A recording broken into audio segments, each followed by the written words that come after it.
going to do a quick 10-minute group discussion.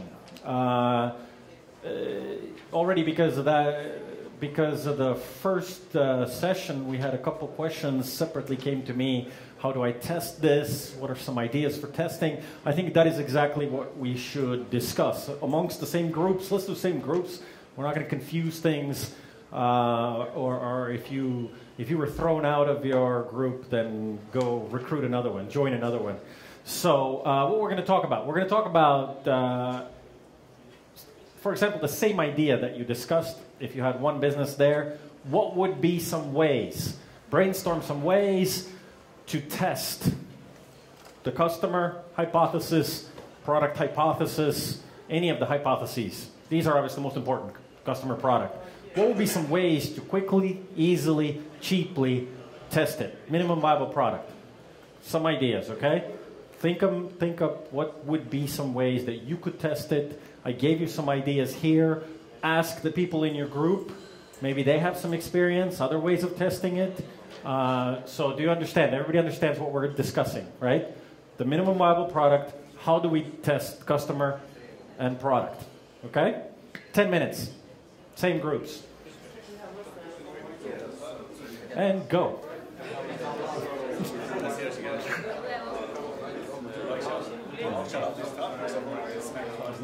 We're here at Ylämistö.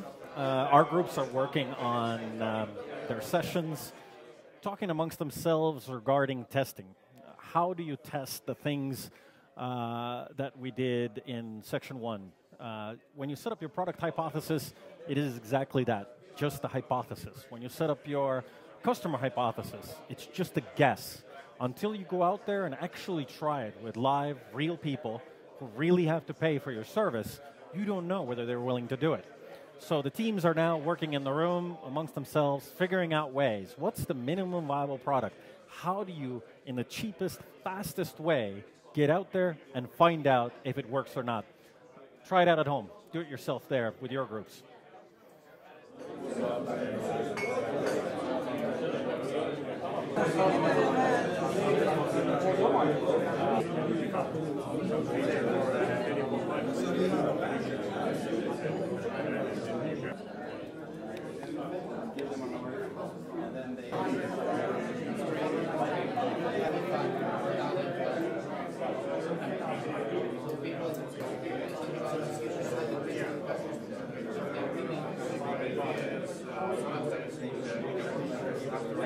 If you did come up with some interesting things, ways of testing that you think are worthwhile to share with the group, I'd love to hear from you.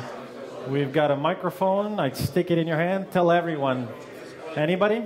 Anybody? Brave volunteers? Okay, we got a microphone back there. Mike? No, nobody's answering. Microphone? Yes. If there's other brave people, think about if you have something contribute. Let's see. Is this on? Yep. Go ahead. Hi. So I was thinking that you could go to your competitor's Facebook page and find people that are using the service and then ask those people what they are missing in the service or what could be done better. Oh, that's a great idea. I think that's super. Obviously, if somebody's already signed up for your competitor, they're interested, so it's a target customer, it's in the right niche. I mean, this is kind of a sweet spot of people you'd probably want to hijack from them, right? I mean, and it's not wrong if you're providing them with a better service. Hey, you're solving their pain point better. Yeah, that's a great idea. Again, a reason why it's important to know who your competitors are, because there's a gold mine of information. You can, just by going to their website, just by reading how they describe themselves, what they say they do, and then soliciting feedback to hear if the customers actually think that they're performing on their promise. Yeah. Any others? Any others? Ideas for testing? Minimum viable product? Issues? No. In America, I don't think we could stop the discussion. It would just be hours of people waiting for a chance to perform. Okay. Continuing. Execution. Okay, we're in a roadmap, part 3 of the roadmap. The way that I have defined execution is a phase, the final phase of once you have figured out something from setting hypotheses, from testing the hypotheses, to actually having some now well-tested, formulated ideas that have now gone through the rigor of seeing where the real customers are willing to pay for that. So you should have now not just an idea, but you have a hypothesis that's been repeatedly tested to show you that this is the customer, this is the product, this is the reasonable price to sell it at.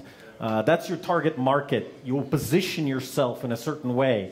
These are now not just pure guesses, but these have been verified through several layers of testing. In doing that and in executing, I think one of the things that startup teams sometimes don't do enough of is really plan ahead. I know that the whole lean idea and agile development is, oh, everybody's on the fly, everything just happens that week. But since we're talking about the execution phase and now we're talking about the growth phase, just the process of fundraising takes 6 to 9 months. From initially meeting with the venture capitalists, lunch, coffee, whatever, all the way to the time that money from a large VC fund is on your bank account can easily be 6 to 9 months. 6 to 9 months is a long time. And a lot of companies run out of fuel, oxygen, money, basically, before they get to the 9 months. Because they're often starting to fundraise at the last moment when they're already out of money. So I encourage people, and I mentioned dependencies. Are there any dependencies? Are there things that you have to have in order to continue going? I certainly encourage in looking at all of these phases, but if you think you have something worthwhile that is now ready to scale and you want to get that money, 9 months ahead of time, you need to start your process. To be deciding who do I want to meet with, who's going to be my recommendation so I get in that door so that my call actually gets taken. You can't just show up at Steve Jurvetsson's office, Draper Fisher, and say, hey, I'm also Estonian, You'll get security called on you. You're not going to get in. You're not going to be able to pitch, You'll get a polite no, if anything, or you'll meet with somebody that has no deciding power. So you need to start planning ahead. It's a fairly convoluted process. Those of you that have raised money, the angel experience is certainly worthwhile, but is nowhere near as rigorous as a worldwide major capital fund that will go into details of your company, looking through both financial due diligence, technological due diligence, and legal due diligence of going through all of your agreements and analyzing all of them. And there will be a law firm hired to just go through all your stuff and find all the stuff that's wrong with you, find all the potential risks. So there's a lot of homework to be done. This is not something that you can throw together at the last moment. And your valuation will largely depend how well you can clean up the kitchen side. Before you invite the guys in, you really got to clean up. Because if you have major mistakes, your valuation is going to get slaughtered. For a VC, it's a great opportunity. They're paying basically, on average, $40,000 for a major A round to do due diligence. So this law firm, they want to make sure they do a thorough job. Their client is the VC. Their assignment is essentially to find dirt on you. Because every piece of dirt they find goes to valuation. They say, hey, we'd love to give you the 3 million or 10 million valuation, but our due diligence found the following problems. A, B, C, D. Didn't sign this agreement. You have nothing covering this, IP, blah, blah, blah. And for each of those topics, they'll say, well, this will cost this much to fix. Will cost this much. This is a set aside. We'll need to take that out of valuation. Suddenly you're like, whoa, where did all the money go? Okay. So that's why, planning, thinking about how all of this stuff comes together, it's a complicated process to manage for your CEO. And meanwhile, you of course have to do all the other business things. You got to keep your customers happy. You got to keep that growth rate going. You got to show continuous traction. You know, you're taking care of customers. Everything is still has to be working while the CEO is running ragged, you know, putting together his roadshow and out there begging for money. So plan ahead for this. You cannot do it well at the last moment. It becomes a fire sale. You run out of money. People are asking for paychecks. And on the verge of greatness, you might absolutely crash and burn. If you run out of cash, it's like running out of oxygen. Yeah, you can hold your breath for 10, 20 seconds, a minute, couple of minutes, but very, very quickly, brain function starts to leave. So it's the same thing with this company. You know, if you suddenly have to, you can't make payroll. You know, it depends on how loyal your employees, but a month or two goes by, not a lot of them are still left there coding. So make sure the coffers are full, you keep the oxygen flowing to your company, but that requires serious planning ahead. Networking and all that stuff has to be done. You can't start in this phase like, oh, I better meet some people. Yeah, meeting people can take years. Okay, you need to have this network ready. Okay, so when you're ready to scale, you're ready to immediately make those calls and meet those people and get a term sheet on the table, because all those negotiations take a long time. Back to Steve Blank's slide, again, like I said, the definition, the way we're using execution here today is to talk about what happens here. After the product hypothesis tests and the customer tests have taken place, you're verifying that, yes, in fact, there is such a market such as this, and you are able to scale. So it's a question of being able to repeat those sales. You've gone from the initial phase of, you know, thinking about the process, writing down your hypothesis in the office, to going out in the real world, meeting real customers, testing it on those real customers, and now expanding on that same loop. Okay? That's putting it into perspective. That's really what we're doing. Steve Blank and Eric Ries talk about the lean startup. I think it's worthwhile bringing out, you know, what essentially how they define it, and it is turning product market hypotheses into facts. That's the process. That's the method. The lean method, essentially, that they advocate is like that last slide. How do we turn our guess that people need a ski app into actually making money repeatedly? Over and over, right? That it's a real business, not just a cute idea that you go to an accelerator with and, you know, maybe even get some venture money, but nothing ever comes of it. And in that process, you know, we've started with discovery, where you formulate these things, what your initial idea is, your hypothesis, and we've moved into the validation, but in the execution phase, you know, now we're talking about seriously creating new customers, not just that first 1-2% that will go along with everything new and exciting and the techie people and all your friends that always are alpha and beta users. Now we're going into the main market, creating a sales pipeline so you get some real revenue, and then into company building. Here you're already starting to acquire other companies, you're acquiring IP portfolios, things like that. So suddenly you don't have a lawsuit which says, oh, by the way, yes, the whole in-app payment method, we have a patent on that as a business method. In the US, you can't use it, pay us X licensing fee. Suddenly you realize, oh my God, our whole thing is like built on stuff that somebody else owns. You can't discover that here. It's too late and too expensive.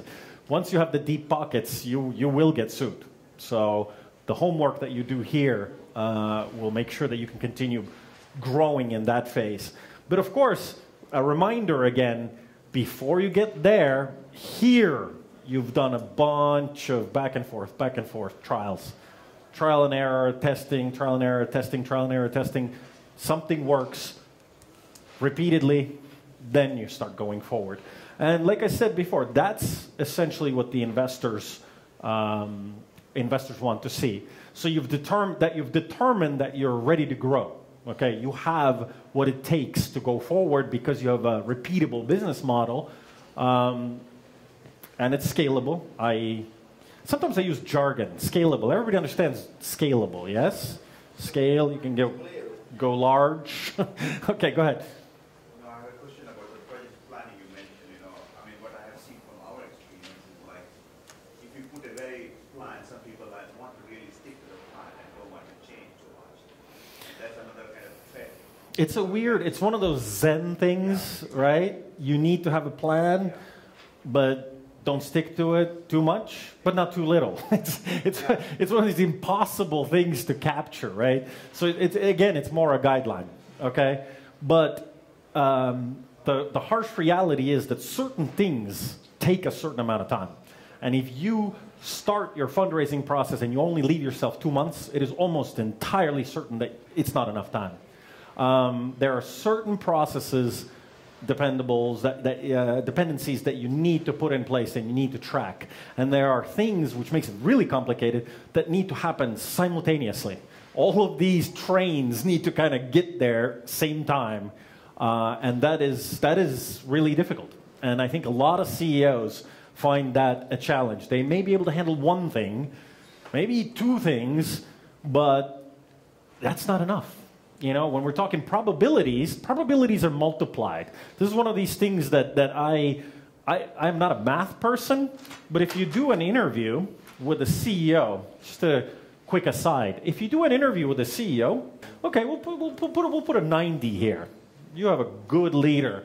What about your concept, your product? It's good, right? Then of course everyone's like, oh, it's amazing, right? Product, great. But let's put a 90 there. There's always a little room for improvement. What about, is it protectable? Can you copy it easily? Oh, no. How's your IP? Are you able to, keep others from just ripping it off and doing the same thing? IP is very strong. Obviously, could be a little bit stronger, but let's put a 90 there, too. Let's say your pricing. How defendable is your pricing? Can somebody come in and undercut? No, we're good on the pricing, okay? And you go through this interview, and you get these topics, and then you'll ask them at the end of the interview, what do you say is the probability that this will come out? This company, this project. What's the probability?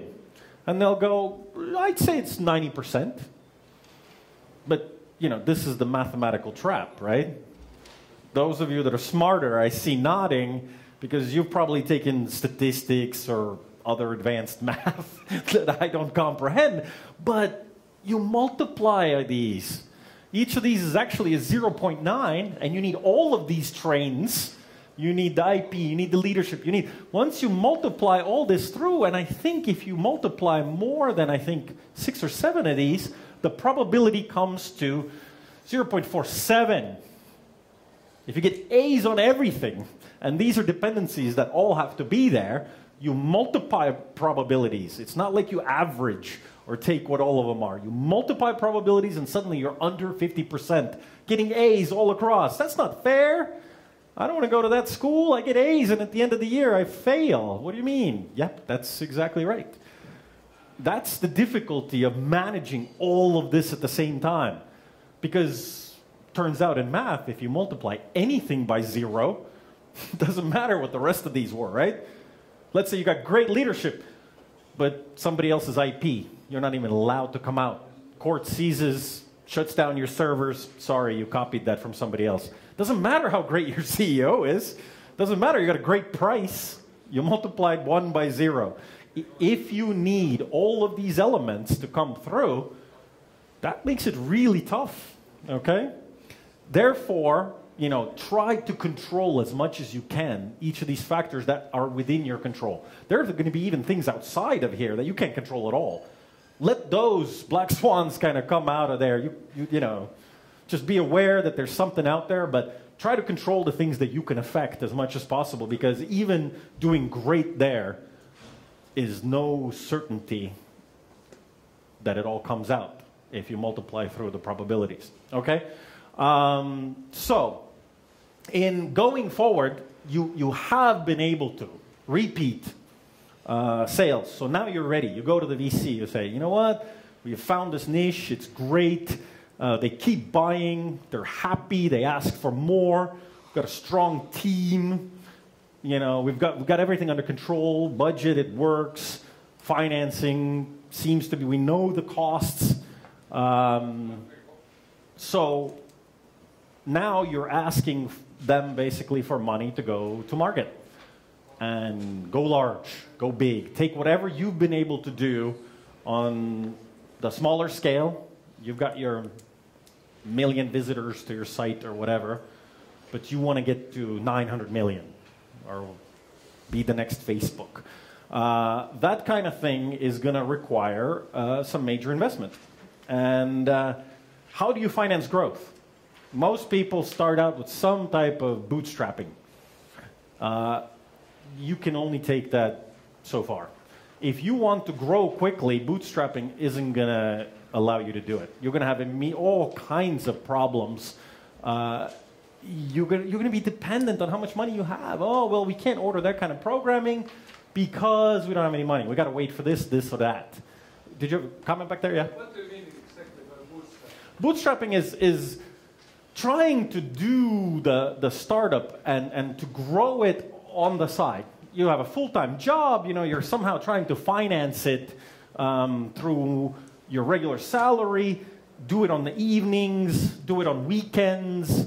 You know, you can get to a certain stage with that work, but to really, you can never execute with that kind of thing, obviously, because executing is a repeating day-to-day, constant, you know, it's a full profession by itself.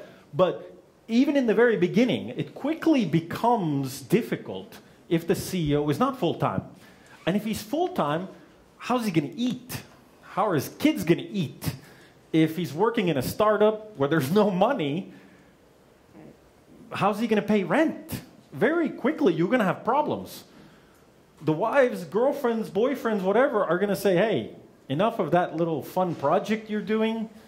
Welcome back to reality. You know, we have bills to pay.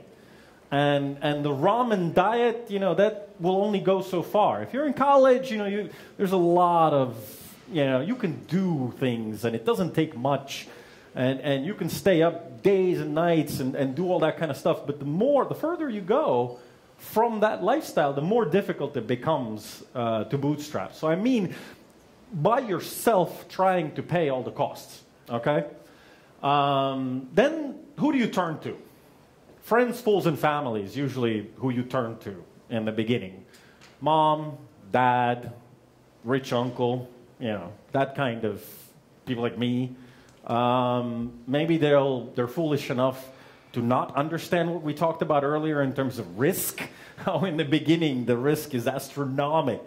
You know, when you don't have anything, when you just have hypotheses, you know, you just have ideas basically, which is nothing. But these guys, you know, are probably the only ones who would invest in that phase.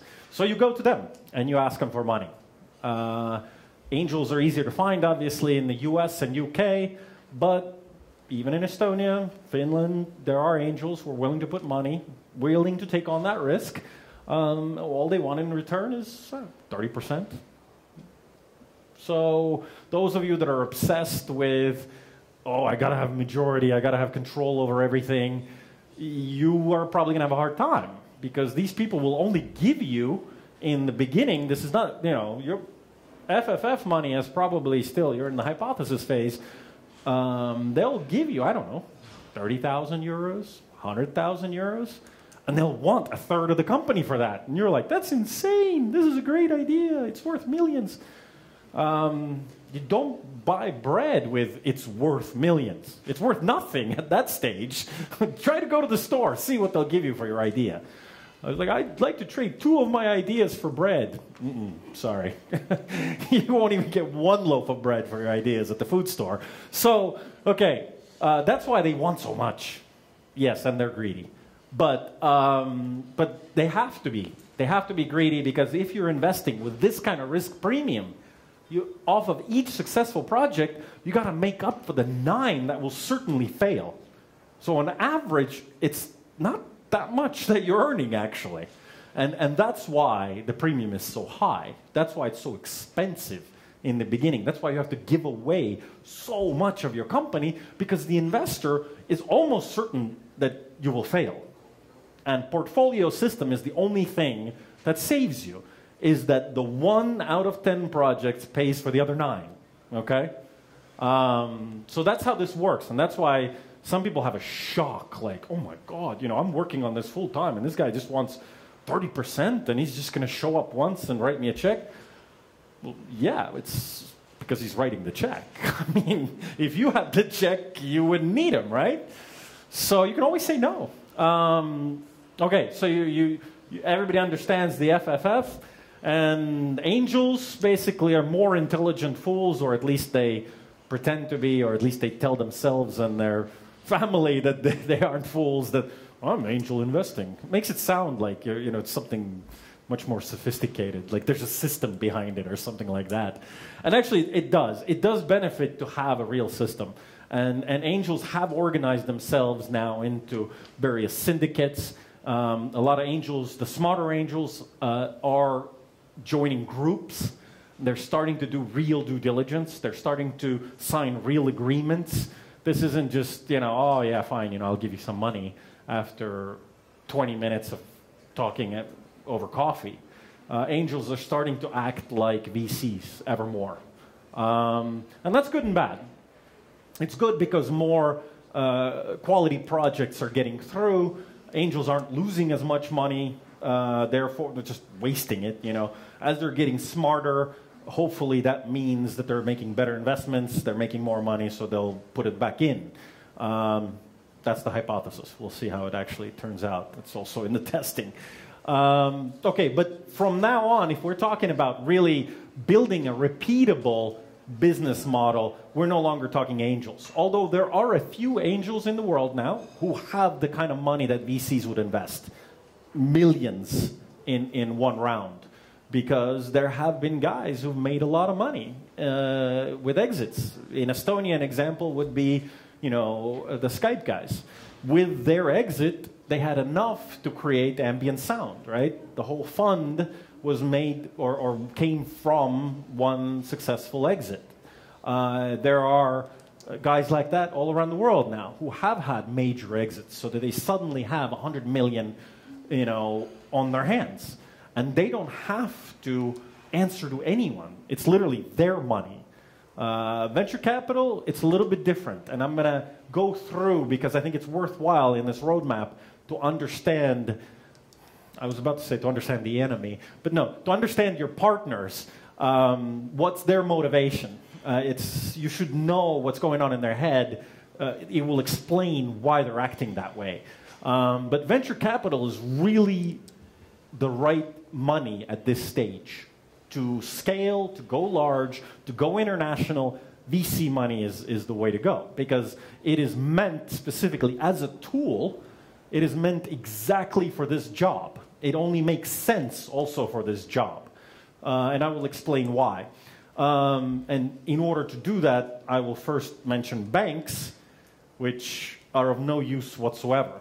I don't know if any of your startups have ever gotten money from a bank. I have never heard of such a thing, because banks have various requirements for lending, right? Oh yeah, they'll gladly lend you whatever money as long as you put your house and your cars and your other assets as collateral. Yeah, they'll lend you. But how many, you know, failed projects can you go through? How many houses do you have? I guess that's what it comes down to. Americans are much more likely, as entrepreneurs, to get a second mortgage and do stuff. I did it several times, and a lot of my entrepreneurial friends had second mortgages. Some had third mortgages on their houses. And in fact, some angels will ask, okay, have you mortgaged your house? Some angels will require you to do it before they'll invest, because they're like, hey, hold on. You are not confident enough in your own project to spend your money, so you come to me, so I'll put money? No. You need to have skin in the game. If you're telling me this is such a great idea, don't tell me. Show me. Don't tell me. Put your second mortgage money in there. Let's say something small, 20,000. Take a second mortgage on your house. You'll get 20,000 cash out. I'll put 50, but I want to see you first sign for this. That shows that you're confident, you believe in your idea, But I've seen quite a few times in Estonia where people absolutely balk at such a concept. What are you, crazy? I might lose my house. Duh. What do you think? This is a game? I mean, yeah, that's being an entrepreneur. That's risk. That's how these things work. If you have not figured it out by that stage, yeah. So I've done it. I've taken out loans. I've got one right now. I've got about a 20,000 euro loan out to finance publication. Individually, personally guaranteed with all my assets. I've made plans, and it's not a problem if it comes the day that I really have to pay. Thankfully, I have reserves where I'll cover that, but it is my money, real money in the game, right? In addition to the 80,000 we've invested just to get it started and hire programmers and all that kind of stuff. I mean, we have real skin in the game, and that's what smarter investors are going to expect from you, too. What skin do you have in the game? Yeah, go ahead. In my opinion, it's not obligatory. Nothing. If there is a great team, Yes. market, and the working product, there is traction, nobody asks you that. I totally agree with that. I completely agree. Again, I started out by saying there are no rules. There are no, set, like, this is the way things work. No. But my personal experience, for example, from Estonia, I have not seen a project like that where there's a great team and a great market and everything is great. Usually, from Estonia, we've had 15 years, soon to be 20 years of independence. We've got a certain type of educational system. We got certain language, etc. Usually, the CEOs have been maybe technically proficient, but not great performers, because a lot of startup is theater, right? Getting in front of people, pitching, convincing them, being the evangelist, etc. There's not a lot of Estonians who, other than naked in a sauna and drunk, are ready to perform really in front of people. And I think Finns maybe are a little bit the same way. That if you get the vodka going, you take the clothes off, suddenly everybody's a performer, right? But you put them in a place like this, you ask them, do you have any questions, comments? Everybody's like, I'm not going to say anything. I'll email him later, say, hey, I didn't get a chance to ask this. So I know Alan Martinson was going around a couple years back. Maybe he's changed his ideas now. He probably has. But a couple years back, he said, no Estonian will ever be a successful CEO coming out of this region. That there just isn't this ability or capability to be a big-time Zuckerberg-type character. That we don't have that kind of personalities here. I heard him say that at 2 different occasions.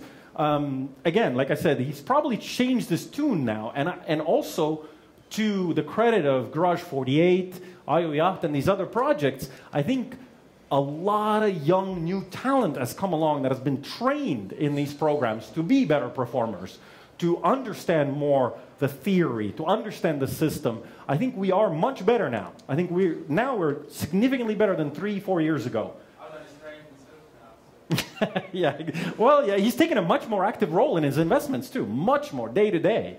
I see on Foursquare what he's doing. But I think I agree with your point that if you have the team, if you have the market, if you have the beta, if you have the traction, if you have these things, people aren't going to ask you for skin in the game. They're like, oh, climbing aboard. Everybody's just trying to bandwagon on a good idea, right? But usually, generally, this is not the success. This isn't normal to have that kind of everything aboard. I think the rule is usually you either have weakness in the leadership level, or you have some weakness with the product, or you have these weaknesses. So to modify risks, investors want to see some of your own money in it. So that part of the reason why, because it's so easy as a corporate structure, if you do not give a personal guarantee, one day you're just up to here, you're tired, you want a salary, you just want to do Facebook all day at work, you're going to say, forget it. I walk away. Take my shares. Here. Use it as wallpaper. I don't care about my shares. I'll just go. And you can just go. if you don't have any personal guarantees, what does that investor have on you? You know? How are you tied to the project? What is it? What is he gonna now jump in himself and start doing things? That's why he wants to see what's your skin in the game. When it gets hard, when it gets really painful, uncomfortable, when things are going poorly, what's going to keep you coming back? You know, why will you do the extra step more than the average person? That's why they're looking for that type of commitment. But if things are going well, absolutely, there's not a problem. You're not going to need anything. You'll be blocking people from climbing on the bandwagon if things are going well. You know, it's one of those things. The banks will also give you loans. If everything's going great, the bankers will be the first ones to give you an umbrella on a sunny day. But you know, if you need money and you're begging for money, bankers are like, no. But if you don't need any money, they're constantly pushing. Take this, have a credit card, take out a line of credit with us. So banks are generally not the way to finance. Okay, banks are later on. In fact, I think I have drawn up. Damn it, this is another one. Ah, here it is. I've made a little chart like this. I've made a chart like this. Cute, huh? And colorful. I don't know if you can read or not. It says banks here. But this sort of shows you, on this, we have seed level, startup, early growth, expansion, later growth. So this is time and company development. Okay? This is sort of risk. And this is the type of money that usually gets used in this phase. Okay, so as risk goes down, banks come in. Okay? When risk is high, banks don't want to touch you. Okay? So as risk goes down and you develop, you become bigger, your financing options change. In the beginning, you have the founders themselves, their families, fools, etc., because nobody else wants to. The risk is so high, nobody will invest in it. As you show something, you show a demo, alpha, beta, you're starting to get angels interested. So this is the right tool, the right money to use here. Maybe you reduce the risk a little bit more. This becomes sexy to venture capital. As you've proven more and it becomes more clear what is the true proposition, what are you asking money for, you're able to show that, hey, we're doing this for these people, we're solving this pain. As you're defining these things, venture capital becomes very interested. Okay? But as you start to grow already, the expansion phase, larger phases, you've got private equity, mezzanine capital, you've got M&As, IPOs, all that kind of stuff here, and then banks. So if you have a startup, you know, sure, go to the bank. You can ask for money. It's worth a laugh and an experience just to see them go, what, you just opened this business and you want money? Like, we need 5 years of revenue. There was a great situation. I was in a bank, happened to overhear this.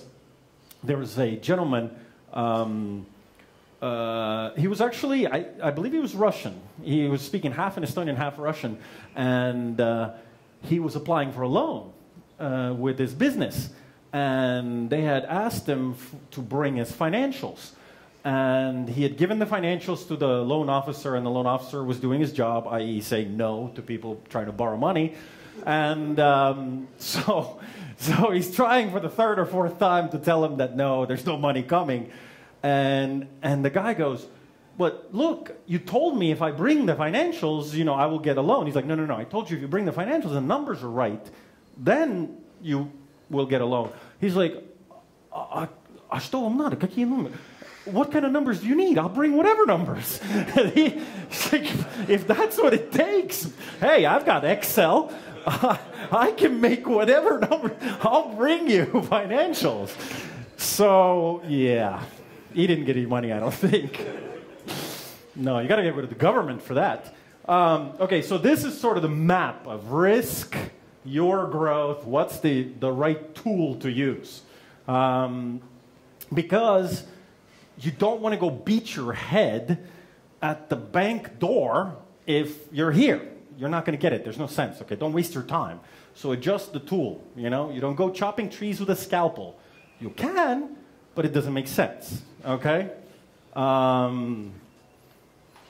What is it about teaching a pig to sing that he'll never learn and it annoys the pig. Don't use the wrong tool. Okay, so understand this landscape. One tool is missing, government money. Yeah. I will. I'll address that. But the thing that I promised you earlier was to show you where do they invest, right? Where does venture capital? This is from 2008. This chart, and it's very similar now. This has not changed much. Seed and startup. The length of the bar indicates how much money. Okay, so big is good, small is bad, or so I hear. But okay, in the startup phase, there's very little money, as you see. And everyone's, what do you mean? That's risk capital, venture capital. They're supposed to be taking risks. Well, no, then not really. Okay, this is, see how little? Very little. Okay, early expansion. Okay, this is, we're talking, you know, multi-million-dollar valuations. This is where the money goes. That's a fact. Yeah, but the number of deals is probably the other way.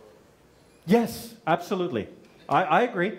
Lots of small deals happening here. The number of deals is massive here and small here. And that's the best way to see that is also the difference between VC investments and angel investments. Angels will make 10 times more investments than VCs. 10 times more. So an extra 0 on the number of investments, but each deal is smaller. That's really what it's about. But VCs, traditional funds, this is how it looks. They want to push money here in the expansion phase. Why? Let me do a quick explanation just so you understand. Like I said, you gotta know your partners, right? We don't call them the enemy, we call them partners. It's kind of like people in a divorce. You know, that's my partner, not the enemy. Okay, VCs, just so we understand, you can tell I've been divorced, right? Okay, VCs, so we understand how VCs work in general, so you know which door to go to, why, when, etc. This is part of your roadmap to success. VCs are usually a company which does business investing other people's money.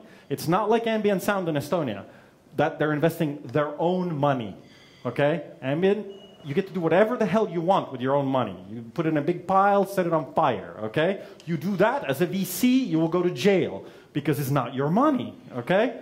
VCs get their money primarily in America from universities. Unlike Estonian universities, American universities have to make money. Not mainly from students, but mainly from their investments and their intellectual property development, okay? My university in Virginia had an over $1 billion endowment that was from alumni that had graduated. They make donations, or when they die, usually the university's in your will. Don't look at me like this is normal. In America, a lot of people are thankful to their university, so they will leave a substantial portion of their money to the university when they die. So all of this kind of money goes into this pot, okay, together with all the IP, you know, licensing fees and everything that gets invented in the physics and chemistry department and math department. If all of this is the university's IP that gets licensed out, all this money goes into a big pot. It's a huge pot, and you can't just leave it sitting there. You invest it. So universities invest a portion of their money, 5 to 10% of that pot, into VCs. Insurance companies, when they're ripping you off, I mean, when they're giving you coverage for your car or your house, you know, then you're paying them, right? All of this money is going into a big pot again. The insurance company has to keep its money somewhere so that it isn't just disappearing with inflation. They also invest about 5 to 10% of the big pot into venture capital, okay? And pension funds. Pension funds are not just for going broke. Pension funds actually are supposed to also have your money and not have it disappear. And a portion of pension funds are also invested, 5 to 10% of the total portfolio, into venture capital. Why? Because VCs promise approximately 20% returns. This is massive. 20% compared to the usual returns that these funds make, you know, of 2, 3, 4, maybe 5% at the high end, 6%, no more, right, is what usually they're making off this money. And here's somebody promising them 20. You know, this is a massive number. But it's so risky that that's why I said it's only 5 to 10% of the total portfolio invested gets here. But what does this mean? This means, what do they call these guys? Their money to the VCs to invest. This is an important aspect to understand because limited partners will give VCs money under certain terms and conditions. 10-year fund that invests into a certain niche. So if you have a clean tech fund, you cannot suddenly make an investment into Formula One, for example. Took 150 million from VCs. But it was a special fund that allowed that. Okay? If you are a clean tech business, you want to go to ask for money from a VC that does clean tech business. If you go here with your idea about newer, faster elevators or whatever, they can't help you. Even if they like you, even if they read your plan and everything makes sense and you're great, doesn't matter. Okay? You need to understand, again, so you're not beating your head on the wrong door. You need to understand that there's an agreement, a legally binding agreement between the limited partners and the VC, what they can invest into. Okay? They're not going to make a change for you. It's never going to happen. So, do your homework. Again, another reason to do your homework. Figure out, before you go and ask VCs that only do clean tech deals, do not go with your app there that has nothing to do with clean tech, okay? They can't. Even if they want to, they can't help you. So, do your research. Who invests in your niche, in your field? Why is it good to know your competition? Because if one of your competition got an investment from an index or whatever, now you know, hey, indexes, they invest in this niche. Another way of benefiting from doing your homework and research. If you follow the deals, you will see who invests into where. A lot of the time, their home pages will also say where they will invest into. Yeah, Dennis. But there is a slight problem with direct competitors. For example, They can't take it into the same, yeah. Yeah, and even if they take a piece, they just want to take as much information as possible. Yes. And they are unprobable to invest. It's unlike, they will not back two horses in the same race. But while you're watching the competition, just to see who's investing in this field, in this area, you identify who are the potential target VCs to talk to at all, and also you're getting valuation.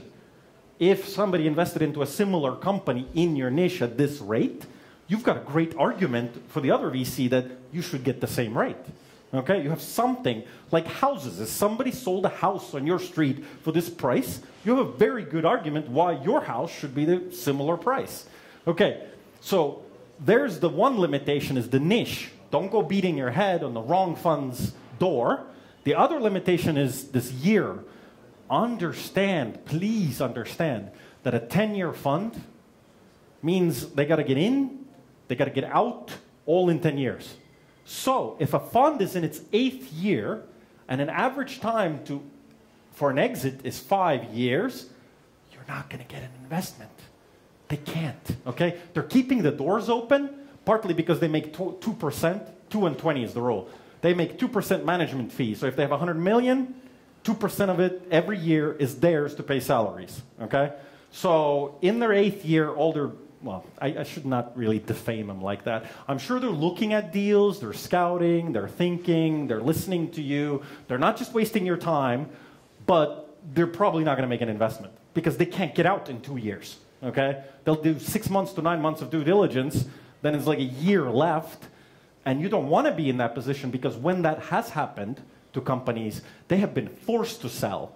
Just under the rules of the fund, they had to close the fund, they couldn't roll over, they literally went out and fire sold just anything that's left, projects, discounted, half off. Anybody want an app store, half off, you know? Literally, these things will happen, and secondary funds will prey off of this kind of situation. So when you're going to talk to venture capitalists, find out what years they're funded in. If it's in the first, second, or third year, ideal. This is the phase when they're making investments. If it's in the 7th, 8th, and 9th year, not ideal. This is when they're getting out of investments, okay? Because they can't. It dies. The company, this fund dies at the end of the 10 years. Okay, they close business, they close books. You don't want to be going to a guy that has 9 months left on his fund. Pointless, okay? That's why it's important to know your partner. Understand the type of difficulty they're laboring under, the rules that apply to them, and you will begin to understand why they're acting in that way with you. Why they will only listen to you if you're within their niche. Why they will only listen to you within the first 3 years. And why they will expect a 10 times return from your project. Because their risk portfolio, they know that they're going to have 8 fails out of every 10 investments. So that 1 or 2 will have to make up for everything. Okay, and final lesson from this kind of understanding your partner. Yeah, go ahead. Yeah, I have a comment about it, like mine here. You said, okay, I think that's probably right that they will not invest in you, but they will start a new fund also. Absolutely. So I think it's a good idea to still scout for that, to make the relationship so you can get into the next. That's networking, and that's smart. Yeah. Not approaching it in like that is perfect. Because you understand, this isn't going to pay my bills. I'm doing this long-term relationship. I'm investing so that when I am ready to raise this fund later, when they have it, this guy will also remember that I spoke to him and continued to be his friend even while knowing, and he will have a special place in his head and heart for you thinking, hey, this guy didn't shun me when I didn't have money to hand out. That's smart long-term thinking, yes. But being cognizant of the fact that this guy isn't going to give you short-term money in the next 6 months. So yes, that's very clever. But the final element of this is understanding that VC funds, why will they say stupid things like, I don't know, you're too good for us, too pretty, too smart, kind of like you do in job interviews. Polite ways of saying no. Okay, sometimes you will get the response, hey, we'd have to give you more money. And you're like, okay, my bank account, I got like so many zeros the bank will take. You just transfer over, they'll build another building if they don't have enough room to put the money. And you're thinking, what the hell's the problem? Yeah, I'll take more. Why not?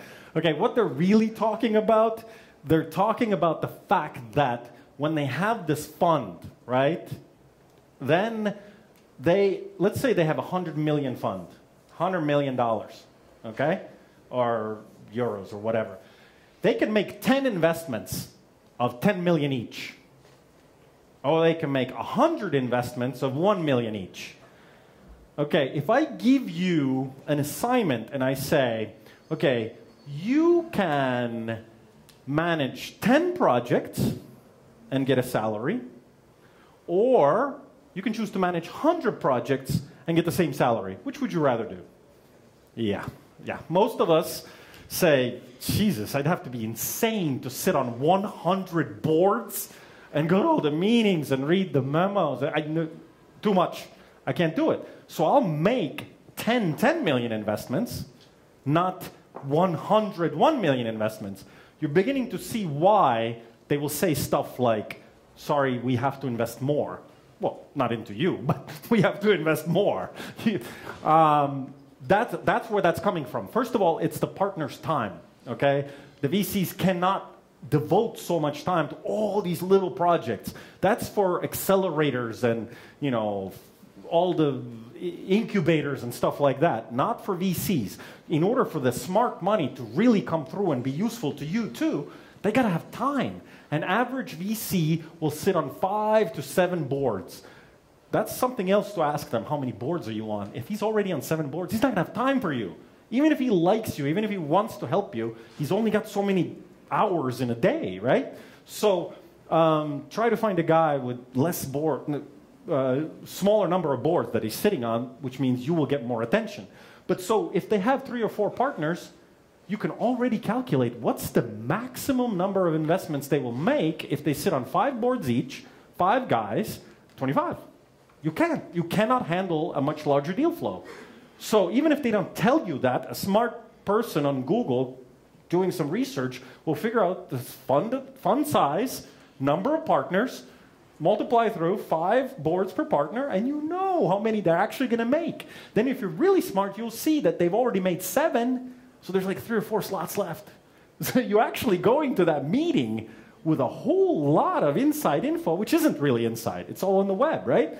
If you've done your part 1 in the roadmap, you learned these little lessons, you've done your research, and you know going to the right door in the right years, asking for the right thing, asking for the right amount of money, okay? A whole other way of doing these meetings if you've kind of thought it through.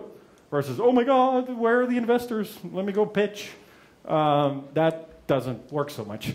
Okay, so, and of course, the final kicker is the due diligence. Like I said, on average, US VCs spend about $40,000 per due diligence into the final, you know, if they're really serious about investing. Now they're really going to invest $40,000.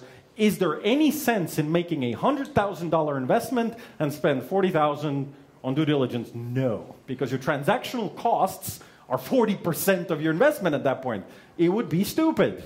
So to keep your transactional costs at 5% or below, you again get the same answer. Why is it that they say, sorry, we can only invest 2 mil or more? Okay, that's another way of saying, if we go here, that's another way literally of saying that you need to be, you need to be developed further along so that you warrant, so that you actually warrant that type of investment. Because they're saying, hey, you need to be further along from early growth maybe into expansion. Okay? They're saying we need to invest 2 or more, so we need to get this kind of valuation. In order to invest 2, that means a 20 million valuation at 10% or so, right?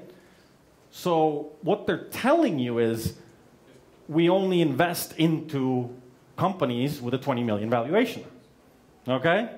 And if you are not able to show how you are worth 20 million, that's why they can't invest in you. It's not that they don't like you. It's not they don't think you have great potential, good product maybe, good business, good perspective, everything. They just can't. It's their rules, right? So this hopefully opens your eyes and your thinking about your partner's problems. Why he can't bend the rules. He's got to deal with a damn insurance, giant. He's not going to make a special exception for you. Go ahead. How the valuation is? Oh, that's, short way. You know that scene in the beginning of Macbeth, Shakespeare, where the witches are around the cauldron and they go, by the pricketh of thy thumb, something wicked this way comes. That's how they do evaluation. Plus Excel table. That's how it's done. Oh, you want a real answer? Okay. Okay, it's comparables is going to be probably the best, most reliable. What I said earlier, do research. What was the last ski app company that was invested into? So that if the house on this street is worth this much, then at least it's a guide. Unless your house looks like shit on the inside, or it looks like a palace, maybe it's worth more. Okay, but these general kind of feelings of what something is worth come from comparables. That's the most easy way. Because in the beginning, there's not a lot of statistics, there's not a lot of sales numbers. You have to project everything forward, like, we got 1 million users now, but we're planning on having 10 million. But, planning, wishing, hoping, it's very difficult to put a price on it. Yeah? Business angels, for example, is there any guide in internet to find how you can predict your evaluation number or whatever? read VentureBeat and TechCrunch and stuff like that, you will see every day, you will see some investments coming through, right? There's also some databases. I'm forgetting what the Crunchbase and some other ones like that. There's a bunch of clones of that as well, where you see different companies from different niches, different types of things, and how much they've raised in what round. This will begin to give you a good idea. And then you might see how many users they have, and sometimes they even calculate per user, per active user. From that kind of numbers, you get, but it's total, alchemy. Because you end up with Color getting 40 million investment and ends up with nothing, right? I don't know, they pivoted, I think, now after that. Other companies that get very little investment or none at all, then will go on Kickstarter and get people throwing in, $100 at a time, and we'll end up with a 3 million. It's a very bizarre, unclear system, but the best way to compare is other businesses, other investments that have been made. Okay, so you've seen my little colorful charts. Actually, that's all I have. That's all I have. Okay, what time is it? 2:15. Wait, let me find out. Do we have that microphone somewhere? I want to make sure that. Yeah. I want to make sure that somebody actually got something out of this class and that you were paying attention. So, I will ask you. Yeah. Tell us what you learned today. Tell us one thing useful that you're walking away from this day. This is for my self-esteem now, because I've been up here doing theater for you guys for 6-7 hours soon. Tell me you got something out of it. You must have gotten something. Checklists are good. Okay, that's a good start. Anything that you can apply. Do you have a startup? Yeah. Okay, what do? You want to pitch it? You want to tell us? I pitched already last night. Okay, how did it go? Bags are full of money? No. No, okay. Unfortunately not. Actually, I need to talk to you about it. Okay, that's promising. Something that you heard today that you did not know before. Is there anything new? Was I just repeating stuff that you knew? For example, this part on the venture capitals and how to really raise the funds and timing and things. That's definitely something sort of the new, behind closed doors type of stuff, the internal rules, right? Yes. Yeah, I think this is valuable. It's very valuable, yes. Because then you will go, you kind of pre-qualify yourself, and you don't waste a bunch of time with people that will never invest in you, even if they can't, right? And your time is one of the most valuable resources. So doing your homework ahead of time, who you will talk to, what do they invest into, do they have the capability and the ability and the permission to do it, is worthwhile. Okay. All right, that's legitimate. That qualifies. Yeah, here. Because I think they're broadcasting this literally around the world. So, say something smart. Build a prototype in Keynote. I raised the pressure. I really like the build a prototype in Keynote. I think that's pretty smart. It's amazing how it took me years to figure that out. I don't know why. Maybe it's too simple. It's like right in front of you and you use it for one thing. So to start thinking that, whoa, this actually, clicks and everything works within Keynote, that it's almost like a website in a way. Yeah, I think PowerPoint and Keynote lend themselves as very good prototyping tools, where very cheaply, very quickly, you can copy-paste from the internet some buttons right into Keynote. You don't even need to design anything. You just go icons, buttons, Google Images, boom, boom, boom, boom, done. 1 hour, you have everything ready to go. And try it out on your friends, whatever. Go to the cafe. Okay. Anybody else? Any lessons learned? Anything worthwhile? On the same lines, what I would add that good. Thank you. we were trying to even sell the prototype on the paper before you could like get the commitment at least from a customer. That's a great way to get early indication, early revenues as well. If you look at overall business models and business in general, I think more and more of it is shifting sort of to pre-sales for computer games and things. They sell a bunch before it's ever released. People pre-order books now. There's a very interesting site called Unbound where you can invest into writers. Basically, they don't have to take money from publishers. It's like Kickstarter for writers. And you can put yourself up like, hey, I've got these interesting experiences. I want to be a writer. I want to write a story. But in order to take 6 months off, I need X amount of money. And then people can pledge little at a time even. So they're prepaying for a book to be written. So there's some very interesting models out there where you can get revenue ahead of time.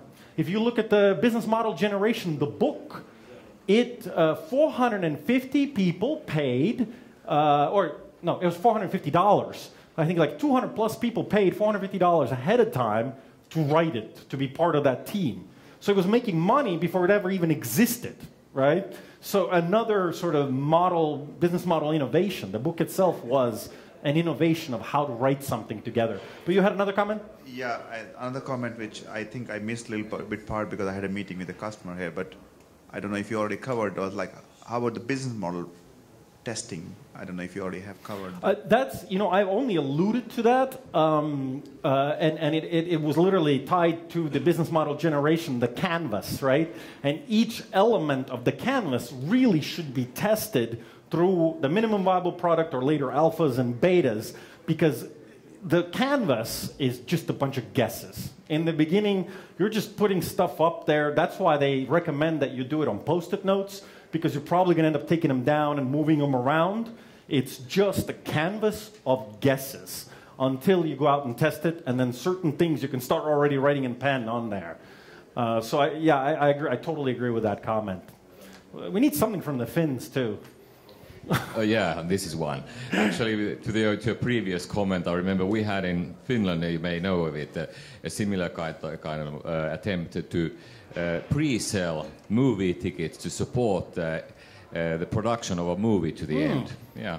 Well, which film? That space Nazi film? The Mannerheim. Ah, okay, Mannerheim, yeah. Mm. Interesting. Yeah, very interesting things are being done with business models like that, pre-selling things that don't exist. And there are enough fans, there's enough of those early adopters within a certain niche, if it's interesting enough, that are willing to commit ahead of time. Yeah.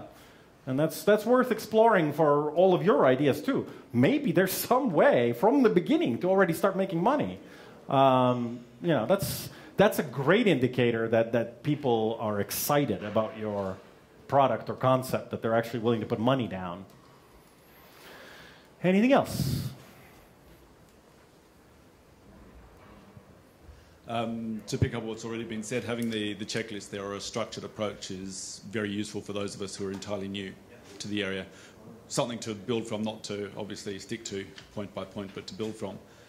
So from that then, can you actually recommend any approaches which actually, or theories that contradict yours or go a different way that we can actually draw comparisons with? Yes. First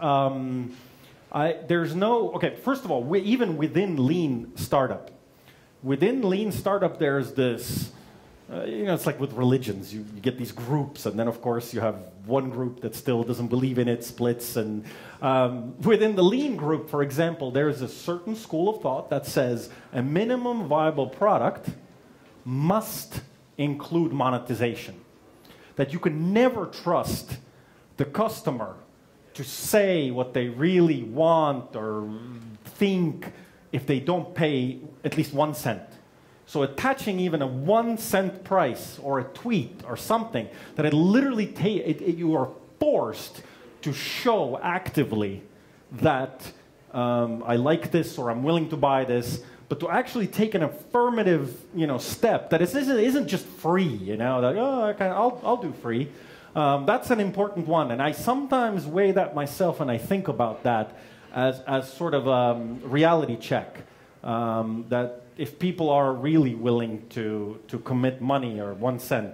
Because getting that first cent is so, it's the same as getting 99 cents, just to get the credit card number out. That's a big test. That's one. Then on the enterprise side, there will be people who will say, hey, you can't do that. You cannot go to a large company or to the government and say, oh, we're going to do your national ID card service with Agile. That this week we're going to develop this, and people don't want to use it, then we'll do something else. There's a valid point. I think certain projects cannot be quite done in this lean type of method. And you really need to think about, are you a B2B, are you B2G? Government is a whole other sales situation. I think that's worthwhile. I think those people also have a point that agile development doesn't always work. And I am even thinking of actually writing a blog post, which is going to piss off a lot of programmers, that I think part of agile is just shitty programming. Which will really rattle some people's cages, because agile is becoming like a religion. Like, well, you have to do this. This is the only way. Because I could say that use those same excuses that programmers use. Well, it's impossible. You can't gauge. You know, we're doing something entirely new. Everything's always different. Hell, I've been a lawyer. I can say, hey, you know, I'm writing legal contracts with an agile method. I'm going to start out with one clause, throw it out there. When my client gets sued, I'll go, oh, sorry, agile, let me write it again. Oh, this time I'll add another paragraph. Try it now. He gets sued again. I go, hey, week 3, agile, give it back. I'll write another paragraph. I think part of agile has become almost like this excuse to not think ahead, to not think through.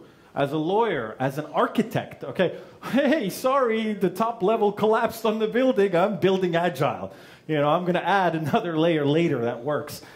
Some people are beginning to use it or misunderstand it and use it as an excuse. I think you should not use the method. I don't think it was meant to serve as an excuse. It was meant in a different way to simplify programming. But some people are using it as a tool to cover their mistakes and, you know, just cover their lack of thinking ahead. But you've got a comment in the back. I'll think of some other. Yeah, I totally agree. Agile doesn't mean that you do not have an overall vision of the product. But some people use it that way. Agile means that you can change the vision. Yes. And you do not document everything for 2 years, a roadmap, which is a stupid thing to do. Sorry. I agree with it the way it's intended, but I will argue that some programmers are starting to use it almost as this carte blanche to do whatever the hell they want. Okay. And that's not what it was meant to be. If you're the non-technical CEO, do not just accept at face value that this is agile. We just do whatever. No. That's not what agile is about. And I certainly recommend that non-technical CEOs spend a little time educating yourself. Even if you don't learn to code on an elementary level, it's worth looking into the philosophies, the methods. You need to do your own homework. Learn enough so you can talk to your programmers intelligently. It is part of your job. Do not assume that, hey, I'm not technical, I don't have to learn anything. No, it doesn't work like that. You do need to have a basis. You need to educate yourself. Yeah, actually on the same comment, just to extend, is it more like agile for B2C market perspective and B2B like we were doing the B2B? I agree. There's a lot of it. They want a minimum product which is good enough, and it can't be just the minimum which you can throw at everybody else. I agree. Yeah. B2B, you got a little bit, you have different responsibilities and liability too. If something gets screwed up for a large company, yeah. Yeah, I agree on the point that agile is by no means a get out of jail card to do bad quality or whatever you want. But on the other hand, what we haven't been talking about then, the waterfall approach is having feature killing at the end of the development period when you're running out of time and money and actually have something like an invalid product coming out with all the great promises but no deliveries of features. So yeah. I think you need to have some kind of combination that on the other hand on the roadmap you have a big picture, kind of the waterfall approach, but you're kind of following it in a smaller intervals, which is more the agile part. So you have a big and small picture all the time. I totally agree. And by the way, the lean method by Eric Ries, the thing that was really original about it was that he incorporated agile directly into his method. It requires agile, okay? Because the whole concept of minimum viable product means that you're doing these iterations over and over with as little as possible, and that you are frequently checking to make sure, are we on track, are we not on track, and able to quickly change feature sets if necessary. And the reason Eric Ries came up with that, or his explanation, which I think is reasonable, is that he said, look, the days of being able to sit down and know that we are at point A and we need to get to point B in software are gone. It isn't that we're going from A to B. We don't know where we're going. We're going from A to who knows where. And you cannot do that in any other way than agile. Because if you do not know your destination, how can you set the right course from the beginning if you don't know where you're going? That's why it's so important to start with as little small a piece as possible, because you might be running in the wrong direction, okay? You're like, oh, that wasn't right, so you run here, so you run here. And the smaller the pieces, the more likely that you find the right route. Especially in the consumer, the B2C in the consumer, you have no idea what the consumer really wants. Because the consumer himself doesn't know that's what he wants. You know, people did not know, like Twitter wasn't the original idea for Twitter, right? That was just a side project that nobody actually thought was going to go anywhere. But turned out that people liked it. So that became B. But in the beginning, Twitter was not going to be Twitter. So there was no B. So you're developing without knowing. You're running without knowing in which direction. Best way to do that is do it in short increments and get closer to the truth through testing. Yeah? Actually, it applies to B2B as well. If you're doing your own project, not selling consultancy, then you should start with minimal viable product. Because this is something that you can ask money for, and if they are not ready to buy, then you're moving in the wrong direction. I totally agree. And early adopters are always ready to forgive you some bugs. Yeah, I agree. But in B2B, I think the minimum is a little bit more usually than B2C. To where you can throw up literally, like About Me was acquired recently for huge money, right? All it is just your picture and like one paragraph about you. A lot of the time in B2B, you need a little more than just some kind of an ego tickler or something like that. So sometimes it requires a little bit more, partly because of liability. Businesses, you can be really liable for your software. But overall, the concept, I totally agree with it. You should, even in B2B, definitely be focused on minimum viable, because feature creep will kill you and you run out of money and time. Anything else? Yep.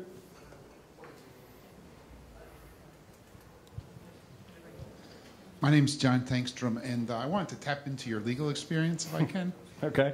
I'm not going to give legal advice, especially when it's being broadcast all over, but go ahead. You can try. Okay. One of the questions I wanted to know is that when you're doing a startup, how important is it to protect your ideas and the things that you want to conceptualize and have people develop? For example, if you're hiring coders, to have them start building the actual product. How important is it to actually, through legal documentation, protect all that? I think ideas are next to impossible to protect. It is the execution of the ideas. For example, just because I have an idea, I cannot copyright it. It only becomes copyrightable once I've written it down. I've expressed it in a repeatable way, okay? Whether I've read it on tape. I've recorded it, some way of recording it, some way of taking an idea and putting it on paper.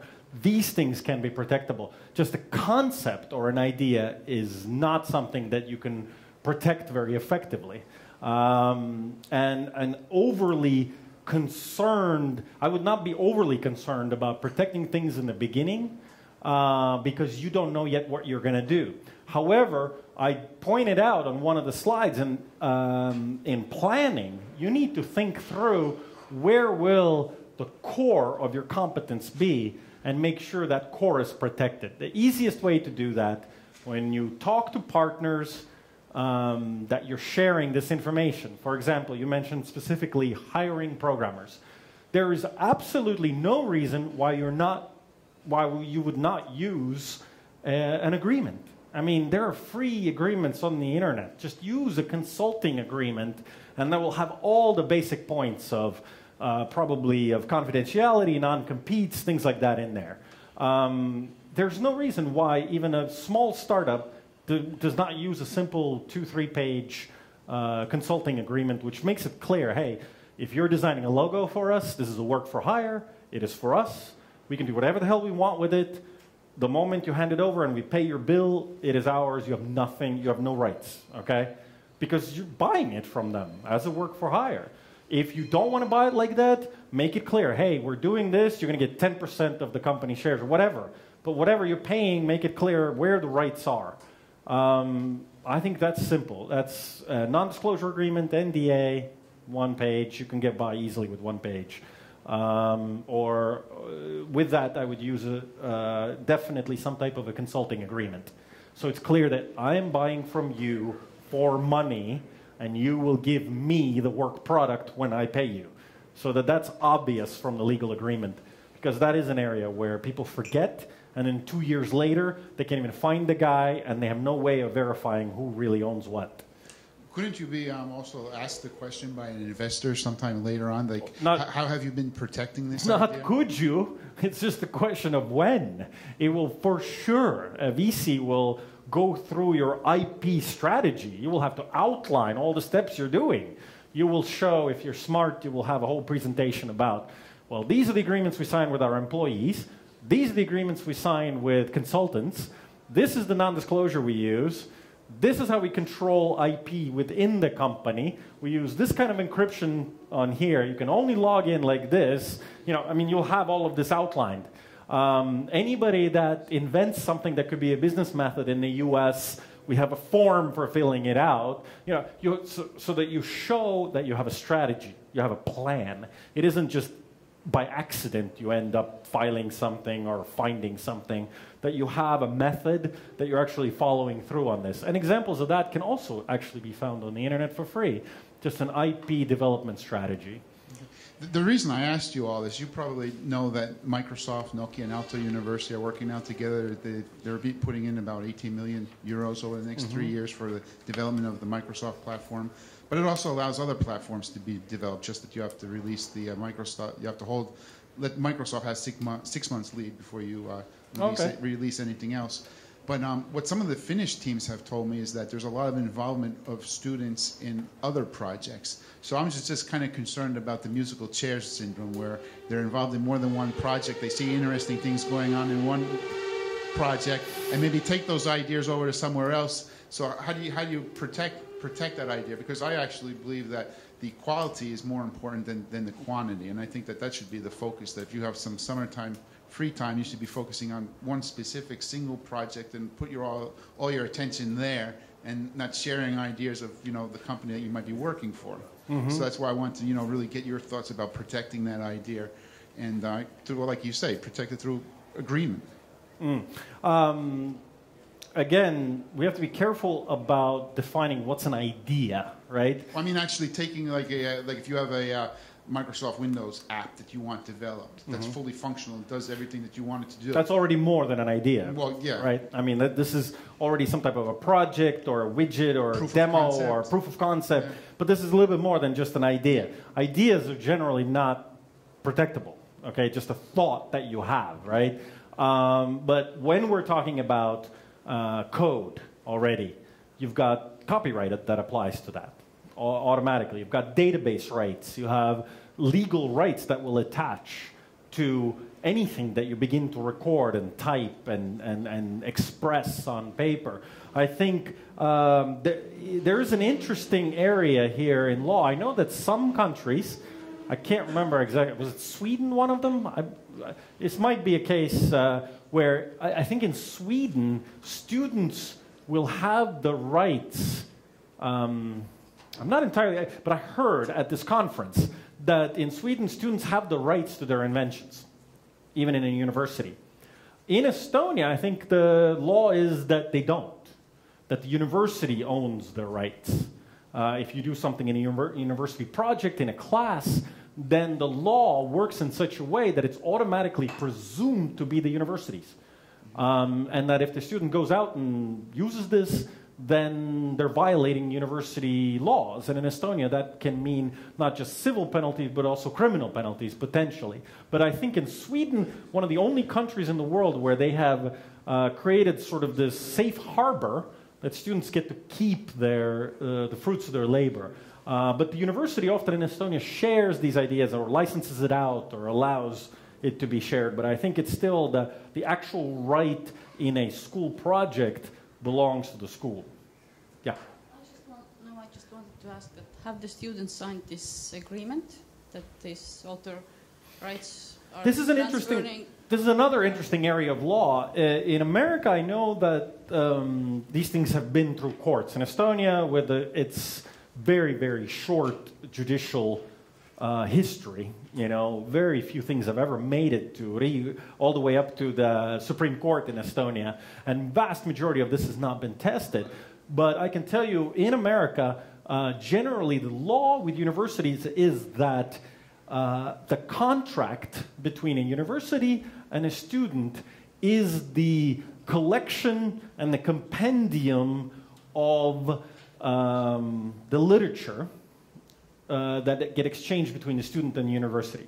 One of the biggest books that you get in an American college is basically your course manual, where all the classes are together, like where do you eat, and then in the back there's about 100 pages of agreements, or, well, rules, let's say.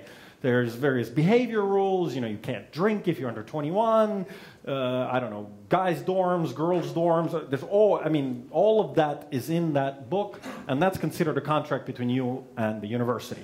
That university promises you certain things in that book, and also says these are the rules that you have to abide by. It would be reflected in something like that. In Estonia, it might be much more complicated. I unfortunately don't know how this applies. It would be worthwhile to know what rules you're operating under if you're a student and doing a startup, for example. But for example, one specific case in point in law, a presumption that comes from law, even if you don't sign agreements, is that employees' inventions are automatically transferred to the employer in Estonia. So anything you as an employee invent at work, you have no right to it at all, other than author's natural rights, okay? But it automatically, anything you invent at your job is not yours, because it's your job. You're getting paid salary to be inventing anyway. So anything that from your day job comes out, it's the employer's.